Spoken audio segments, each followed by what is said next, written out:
जय सिया राम, जय जय सिया राम। नमस्कार भक्तों, हम कहानी के माध्यम से आप सभी भक्तों को मर्यादा पुरुषोत्तम भगवान श्री राम के जीवन की प्रमुख घटनाओं का इतिहास सुनाना चाहता हूं, तो शुरू करते हैं। पुराणों में श्री राम के बारे में स्पष्ट प्रमाण मिलते हैं कि श्री राम का जन्म वर्तमान भारत के अयोध्या नगर में हुआ था। अयोध्या, जो कि भगवान राम के पूर्वजों की राजधानी है, रामचंद्र के पूर्वज रघु थे। भगवान राम बचपन से ही शांत स्वभाव के वीर पुरुष थे। उन्होंने मर्यादाओं को हमेशा सर्वोच्च स्थान दिया था। इसी कारण उन्हें मर्यादा पुरुषोत्तम भगवान श्री राम के नाम से जाना जाता है। उनका राज्य न्यायप्रिय और खुशहाल माना जाता था। इसलिए भारत में जब भी स्वराज्य अच्छे राज्य की बात होती है तो राम राज्य या राम राज्य का उदाहरण दिया जाता है। धर्म के मार्ग पर चलने वाले राम ने अपने तीनों भाइयों के साथ गुरु वशिष्ठ से शिक्षा प्राप्त की थी। किशोरावस्था में गुरु विश्वामित्र ने उन्हें वन में राक्षसों द्वारा मचाए जा रहे उत्पात को समाप्त करने के लिए साथ ले गए। राम के साथ उनके छोटे भाई लक्ष्मण भी इस कार्य में उनके साथ थे। ब्रह्मा ऋषि विश्वामित्र, जो ब्रह्मा ऋषि बनने से पहले राजा विश्वरथ थे, उनकी तपोभूमि बिहार का बक्सर जिला है। ब्रह्मा ऋषि विश्वामित्र वेद माता गायत्री के प्रथम उपासक हैं। वेदों का महान गायत्री मंत्र सबसे पहले ब्रह्मा ऋषि विश्वामित्र के ही श्री मुख से निकला था। कालांतर में विश्वामित्र जी की तपोभूमि राक्षसों से आक्रांत हो गई। ताड़का नामक राक्षसी विश्वामित्र जी की तपोभूमि में निवास करने लगी तथा अपने राक्षसी सेना के साथ बक्सर के लोगों को कष्ट दिया करती थी। समय आने पर विश्वामित्र जी के निर्देशन में प्रभु श्री राम द्वारा वहीं पर उसका वध हुआ। राम ने उस समय ताड़का नामक राक्षसी को मारा था तथा मरीच को पलायन के लिए मजबूर किया था। इस दौरान ही गुरु विश्वामित्र उन्हें ले गए थे। वहाँ के विदेह राजा जनक ने अपनी पुत्री सीता के विवाह के लिए एक स्वयंवर समारोह आयोजित किया था, जहाँ भगवान शिव का एक धनुष था, जिसकी प्रत्यंचा चढ़ाने वाले सूरवीर से सीता जी का विवाह किया जाना था। बहुत सारे राजा महाराजा उस समारोह में पधारे थे। जब बहुत से राजा प्रयत्न करने के बाद भी धनुष पर प्रत्यंचा चढ़ाना तो दूर, उसे उठा तक नहीं सके, तब विश्वामित्र जी की आज्ञा पाकर श्री राम ने धनुष उठाकर प्रत्यंचा चढ़ाने का प्रयत्न किया। उनकी प्रत्यंचा चढ़ाने के प्रयत्न में वह महान धनुष घोर ध्वनि करते हुए टूट गया। महर्षि परशुराम ने जब इस घोर ध्वनि को सुना तो वे वहां आ गए और अपने गुरु शिव का धनुष टूटने पर रोष व्यक्त करने लगे। लक्ष्मण जी उग्र स्वभाव के थे। उनका विवाद परशुराम जी से हुआ। वाल्मीकि रामायण में ऐसा प्रसंग नहीं मिलता है। तब भी श्री राम ने बीच बचाव किया। इस प्रकार सीता का विवाह राम से हुआ और परशुराम सहित समस्त लोगों ने आशीर्वाद दिया। अयोध्या में राम सीता सुखपूर्वक रहने लगे। लोग राम को बहुत चाहते थे। उनकी मृदुल जनसेवा युक्त भावना और न्यायप्रियता के कारण उनकी विशेष लोकप्रियता थी। राजा दशरथ वानप्रस्थ की ओर अग्रसर हो रहे थे, अतः उन्होंने राज्यभार राम को सौंपने का सोचा। जनता में भी सुखद लहर दौड़ गई थी। उनके प्रिय राजा उनके प्रिय राजकुमार को राजा नियुक्त करने वाले हैं। उस समय राम के अन्य दो भाई भरत और शत्रुघ्न अपने ननिहाल कैकेयी गए हुए थे। कैकेयी की दासी मंथरा ने कैकेयी को भरमाया कि राजा तुम्हारे साथ गलत कर रहे हैं। तुम राजा की प्रिय रानी हो तो तुम्हारी संतान को राजा बनना चाहिए। पर राजा दशरथ राम को राजा बनाना चाहते थे। भगवान राम के बचपन की विस्तार पूर्वक विवरण स्वामी तुलसीदास की रामचरितमानस के बालकांड से मिलती है। श्री राम के पिता दशरथ ने उनकी सौतेली माता कैकेयी को उनकी किन्हीं दो इच्छाओं को पूरा करने का वचन वर दिया था। कैकेयी ने दासी मंथरा के बहकावे में आकर इन वरों के रूप में राजा दशरथ से अपने पुत्र भरत के लिए अयोध्या का राज सिंहासन और राम के लिए 14 वर्ष का वनवास मांगा। पिता के वचन की रक्षा के लिए राम ने खुशी से 14 वर्ष का वनवास स्वीकार किया। पत्नी सीता ने आदर्श पत्नी का उदाहरण देते हुए पति के साथ वनवास जाना उचित समझा। भाई लक्ष्मण ने भी राम के साथ 14 वर्ष वन में बिताए। भरत ने न्याय के लिए माता का आदेश ठुकराया और बड़े भाई राम के पास वन जाकर उनकी चरण पादुका खड़ाऊ ले आए। फिर इसे ही राजगद्दी पर रखकर राजकाज किया। जब राम वनवासी थे तभी उनकी पत्नी सीता को रावण चुरा ले गया, अपहरण कर ले गया था। जंगल में राम को हनुमान जैसा मित्र और भक्त मिला जिसने राम के सारे कार्य पूरे कराए। राम ने हनुमान, सुग्रीव आदि मानव जात के महापुरुषों की सहायता से सीता को ढूंढा, समुद्र पे पुल बनाकर लंका पहुँचे तथा रावण के साथ युद्ध किया। उसे मारकर सीता जी को वापस लेकर आए। राम ने अयोध्या लौटने पर भरत ने राज्य उनको ही सौंप दिया। राजा दशरथ के 3 रानियां थीं, कौशल्या, सुमित्रा और कैकेयी। भगवान राम कौशल्या के पुत्र थे। सुमित्रा के 2 पुत्र लक्ष्मण और शत्रुघ्न थे और कैकेयी के पुत्र भरत थे। राज्य नियमों के अनुसार राजा का ज्येष्ठ पुत्र ही राजा बनने का पात्र होता है, अतः श्री राम का अयोध्या का राजा बनना निश्चित था। कैकेयी, जिन्होंने 2 बार राजा दशरथ की जान बचाई थी और दशरथ ने उन्हें यह वर दिया था कि जो जीवन के किसी भी पल उनसे 2 बार मांग सकती है। राम को राजा बनते हुए और भविष्य को देखते हुए कैकेयी चाहती थी कि उनका पुत्र भरत ही अयोध्या का राजा बने। इसलिए उन्होंने राजा दशरथ द्वारा राम को 14 वर्ष का वनवास दिलाया और अपने पुत्र भरत के लिए अयोध्या का राज्य मांगा।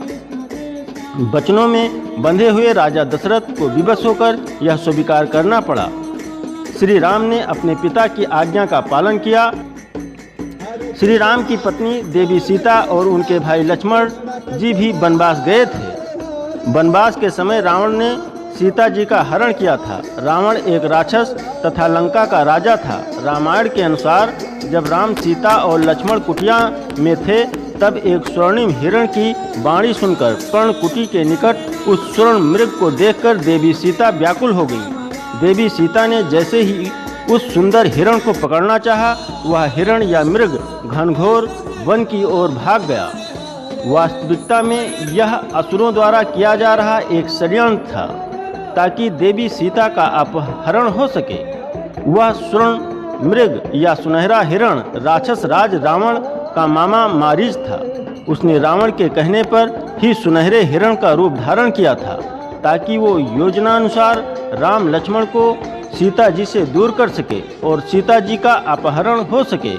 उधर षड्यंत्र से अनजान सीता जी उसे देखकर मोहित हो गईं और रामचंद्र जी से उस स्वर्ण हिरण को जीवित एवं सुरक्षित पकड़ने का अनुरोध किया ताकि उस अद्भुत सुंदर हिरण को अयोध्या लौटने पर वहां ले जाकर पाल सकें।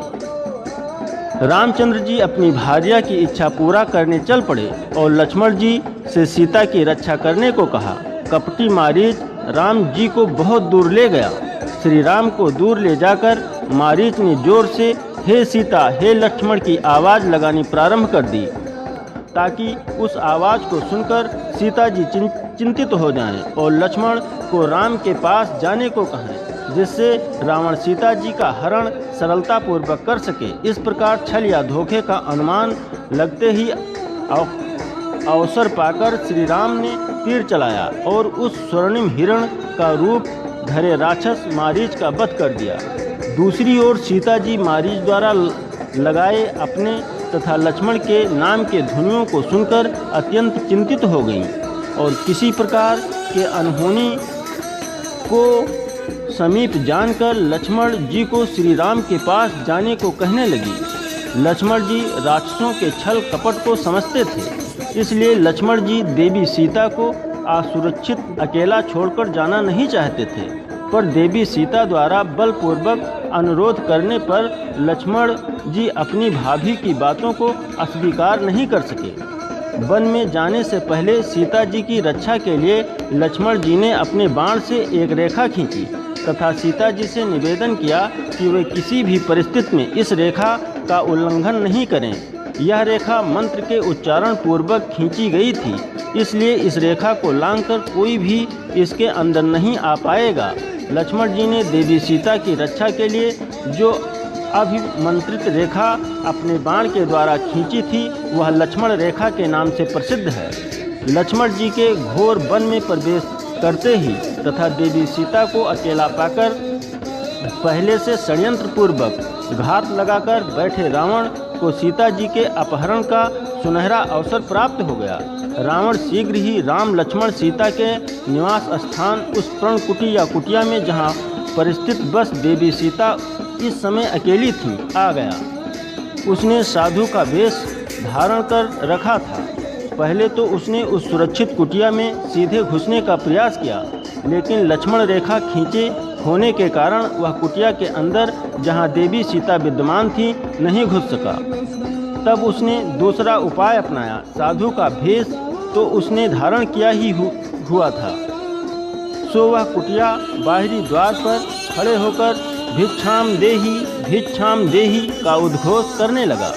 इस वाणी को सुनकर देवी सीता कुटिया के बाहर निकली। लक्ष्मण रेखा के उल्लंघन किए बिना द्वार पर साधु को आया देखकर वो कुटिया के चौखट से ही लक्ष्मण रेखा के भीतर से ही उसे अन्न फल आदि दान देने लगी। तब धूर्त रावण ने सीता जी को लक्ष्मण रेखा से बाहर आने के लिए स्वयं के भूखे प्यासे होने की बात बोलकर भोजन की मांग की। आर्यावर्त की परंपरा के अनुसार द्वार पर आए भिक्षुक एवं भूखे को खाली हाथ नहीं लौटने की बात सोचकर वो भोजन आर्यावर्त की परंपरा के अनुसार द्वार पर आए भिक्षुक एवं भूखे को खाली हाथ नहीं लौटाने की बात सोचकर वो भोजन जल आदि लेकर भूलवश लक्ष्मण रेखा के बाहर निकल गईं। जैसे ही सीता जी लक्ष्मण रेखा के बाहर हुई, घात लगाए रावण ने झटपट उनका अपहरण कर लिया। रावण सीता जी को पुष्पक विमान से बलपूर्वक बैठाकर ले जाने लगा। पुष्पक विमान से अपहरण होकर जाते समय सीता जी ने अत्यंत उच्च स्वर में श्री राम और लक्ष्मण जी को पुकारा तथा अपनी सुरक्षा की गुहार लगाई। इस ऊंचे ध्वनि को सुनकर जटायु नामक एक विशाल गिद्ध पक्षी, जो मनुष्यों के समान स्पष्ट वाणी में बोल सकता था तथा पूर्व काल में राजा दशरथ का परम मित्र था, वन प्रदेश को छोड़कर आकाश मार्ग में उड़कर पहुंचा था। जटायु देखता है कि अधर्मी रावण एक सुंदर युवती को अपहरण कर ले जा रहा है तथा वह युवती अपनी सुरक्षा की गुहार लगा रही है। यह अन्याय देखकर जटायु रावण को चुनौती देता है तथा उस युवती को छोड़ देने की चेतावनी देता है, लेकिन अहंकारी रावण भला कहाँ मानने वाला था। सो रावण और जटायु में आकाश मार्ग में ही युद्ध छिड़ जाता था। बलशाली रावण अपने अमोघ खड़ग से जटायु के दोनों पंख काट देता है, जिससे जटायु निस्सहाय होकर पृथ्वी पर गिर जाता है। रावण पुष्पक विमान से सीता जी को लेकर आगे बढ़ने लगता है। सीता जी ने जब देखा कि उनकी रक्षा करने के लिए आए विशाल गिद्ध पक्षी, जो मनुष्यों की भांति बोल सकता था, रावण के खड़ग प्रहार करने से धराशायी हो गया। तब पुष्पक विमान से आकाश मार्ग अथवा वायु मार्ग से जाते समय सीता जी अपने आभूषण गहने को उतारकर नीचे धरती पर फेंकने लगी। भगवान राम अपने भाई लक्ष्मण के साथ सीता की खोज में दर दर भटक रहे थे। तब वे हनुमान और सुग्रीव नामक दो वानरों से मिले। हनुमान राम के सबसे बड़े भक्त बने। रामायण में सीता की खोज में सिलोन या लंका या श्रीलंका जाने के लिए 48 किलोमीटर लंबे 3 किलोमीटर चौड़े पत्थर के सेतु का निर्माण करने का उल्लेख प्राप्त होता है, जिसको राम सेतु कहते हैं। सीता को पुनः प्राप्त करने के लिए राम ने हनुमान, विभीषण और वानर सेना की सहायता से रावण के सभी बंधु बांधवों और उसके वंशजों को पराजित किया तथा लौटते समय विभीषण को लंका का राजा बनाकर अच्छे शासक बनने के लिए मार्गदर्शन किया। राम ने रावण को युद्ध में परास्त किया और उसके छोटे भाई विभीषण को लंका का राजा बना दिया। राम, सीता, लक्ष्मण और कुछ वानर जन पुष्पक विमान से अयोध्या की ओर प्रस्थान किए। वहाँ सबसे मिलने के बाद राम और सीता का अयोध्या में राज्याभिषेक हुआ। पूरा राज्य कुशल समय व्यतीत करने लगा। जय श्री राम, जय जय श्री राम, जय हिंद, जय भारत, वंदे मातरम। Thanks for watching.